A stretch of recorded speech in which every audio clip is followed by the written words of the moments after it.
Batuk yang sering bisa disebabkan oleh berbagai hal, tergantung pada durasi, intensitas, dan gejala lain yang menyertainya.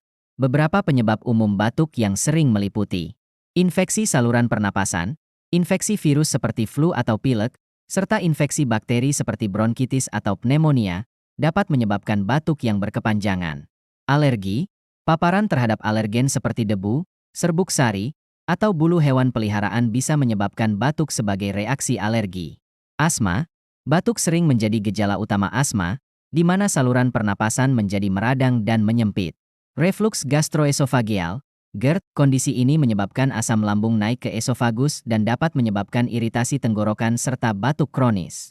Polusi udara atau iritan, paparan terhadap polusi udara, asap rokok, atau bahan kimia tertentu dapat mengiritasi saluran pernapasan dan menyebabkan batuk. Sinusitis, infeksi atau peradangan pada sinus dapat menyebabkan lendir menetes ke tenggorokan, postnasal drip, yang bisa memicu batuk. Kondisi medis lain, beberapa kondisi medis seperti penyakit paru obstruktif kronis, POK, atau tuberkulosis juga bisa menyebabkan batuk yang berkepanjangan.